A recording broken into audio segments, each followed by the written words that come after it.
Hello everyone, and in today's video we will be covering the topic extensive commercial grain cultivation of your class 12 geography chapter primary activities. Now, extensive commercial grain cultivation is a subtopic under your topic agriculture. Okay, extensive means बहुत ज़्यादा, ठीक है, एक बहुत large scale पे. Commercial means कि आप उसको प्रॉफिट मोटिव के लिए या फिर सेल करने के लिए उसको ग्रो कर रहे हो, किसको, ग्रेन को कल्टीवेट कर रहे हो कमर्शियल पर्पस के लिए. ठीक है, अब हम देखेंगे कि ये प्रैक्टिस कहाँ किया जाता है, कहाँ पर आपको ये कमर्शियल ग्रेन कल्टीवेशन कहाँ देखने को मिलेगा.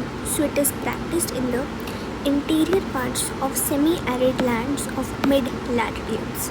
ठीक है, practice in interior parts of semi arid lands of the mid latitudes. अब इस पॉइंट को समझते हैं कि कहाँ पे ये मिलता है. सबसे पहले लिखा है इंटीरियर पार्ट्स. तो इंटीरियर पार्ट्स का क्या मतलब है. फॉर एग्जांपल, ये आपका एक लैंड है या एक आपका कॉन्टिनेंट है. ठीक है, इसके चारों तरफ या मान लो तीन तरफ पानी है.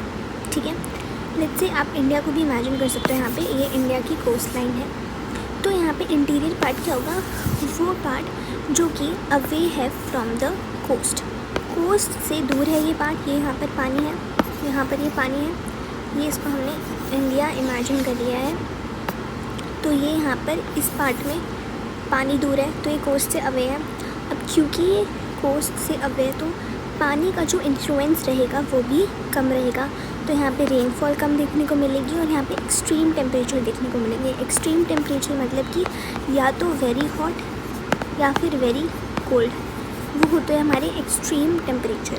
ठीक है, सो ये हमने बात करी अबाउट द इंटीरियर पार्ट कि आपको एक्सटेंसिव कमर्शियल ग्रेन कल्टीवेशन कहाँ प्रैक्टिस, इंटीरियर पार्ट्स में. जो हमारा नेक्स्ट वर्ड है दैट इज़ सेमी एरिड. अब सेमी एरिड का मतलब क्या होता है. सेमी का मतलब होता है हाफ, एरिड का मतलब होता है ड्राई. तो हाफ ड्राई, इसका मतलब क्या है कि there is more rainfall than desert. Desert में जितनी रेनफॉल होती है ना, एटलीस्ट यहाँ पे उससे ज़्यादा रेनफॉल होती है.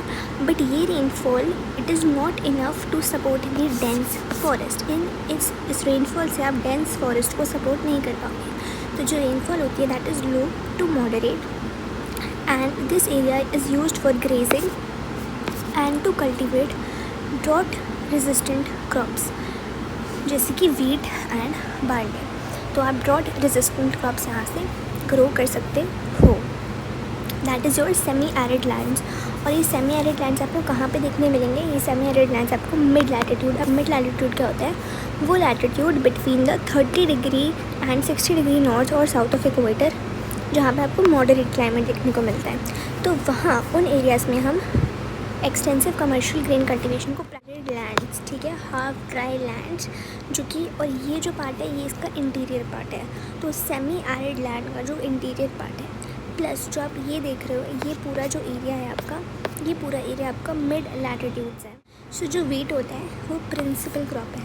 Means extensive commercial grain cultivation का जो प्रिंसिपल, जो इम्पोर्टेंट जो क्रॉप है वो है वीट. इसके अलावा जो बाकी क्रॉप्स है वो है कॉर्न, बार्ले, ओट्स एंड राई. ठीक है, अब हम आगे बढ़ेंगे टुवर्ड्स इट्स फीचर्स. जो पॉइंट्स आपको याद रखने हैं इस पर्टिकुलर टॉपिक के. सबसे पहले तो इसकी लोकेशन की पाया कहाँ जाता है, तो वो हमने देख लिया. It is practised in the interior parts of semi arid lands of the mid latitudes. ठीक है, फिर इसका मेन क्रॉप या प्रिंसिपल क्रॉप क्या है, wheat. Wheat is the principal crop. दो other crops like corn, barley, oats and rye are also grown. Then is the size of the farm. तो जो फार्म का साइज़ होता है ना, जहाँ पर इन क्रॉप्स को ग्रो किया जाता है, वो बहुत, जो साइज़ होता है फार्म का वो बहुत बड़ा होता है. It is very large. ठीक है, नेक्स्ट कल्टीवेशन. तो जो भी ऑपरेशन होता है regarding cultivation, it is fully mechanised.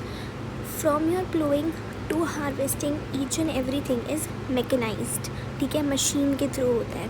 तो कल्टीवेशन यहाँ पे जो पूरा जो ऑपरेशन होता है cultivation, entire operations of cultivation from ploughing to harvesting are mechanised. तो इस, क्योंकि ये मैकेनाइज्ड है, मशीन से काम हो रहा है, तो डेफिनेटली जो लेबर होगा वो क्या होगा, बहुत ही कम होगा.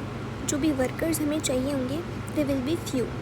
और जो यहाँ पे यील्ड होगी, जो आउटपुट होगा that is going to be per acre तो लो होगी बट पर पर्सन हाई होगी। मशीनरी को हम यूज़ करते हैं, यूज़ ऑफ कंबाइन हार्वेस्टर्स, तो इस मशीनरी को हम यूज़ करते हैं कंबाइन हार्वेस्टर्स को। अब इस पॉइंट में से क्वेश्चन बन सकता है कि हाउ, या फिर there is low yield per acre but high yield पर person, why does this happen. तो ये क्यों होता है, ये क्वेश्चन आपका बनता है और ये एनसीईआरटी में भी क्वेश्चन गिवन है, तो इसको समझते हैं। देखो, आपको समझना पड़ेगा कि जो फार्म का जो साइज़ है वो बड़ा है, वेरी लार्ज फार्म्स। अब फार्म बड़ा है, ठीक है, आपका जो भी काम है वो मैकेनाइज्ड है, मशीन के थ्रू हो रहा है। अब मशीन के थ्रू हो रहा है तो definitely very few worker will be needed. जब हर एक काम मशीन के थ्रू हो रहा है इजीली, तो आपको इतने सारे लोग क्यों लगाने हैं, ठीक है, बिकॉज आप क्या कर रहे हो, आप मशीन्स को यूज़ कर रहे हो। मशीन्स को यूज़ करने की वजह से few worker will be needed. और क्या हो रहा है आपका, but large area is cover, area तो बहुत ज़्यादा कवर हो रहा है ना, तो जो हर एक वर्कर प्रोड्यूस करेगा, वर्कर कम है, ठीक है, वर्कर यहाँ पर कम है, वर्कर्स यहाँ पर कम है, तो जो हर एक वर्कर प्रोड्यूस करेगा वो हाई रहेगा, वो हाई रहेगा। बट जो पर एकड़ प्रोडक्शन रहेगी, जो पर एकड़ प्रोडक्शन रहेगी, पर एकड़ production, that is going to be low, वो कम रहेगी, ठीक है। I hope you got to understand कि ये चीज़ क्यों हो रही है। इसके अलावा आपको पता होना चाहिए कि एग्रीकल्चर ये कहाँ पर डेवलप्ड है या कहाँ पर पाई जाती है। So this type of agriculture is best developed in the Eurasian stapes,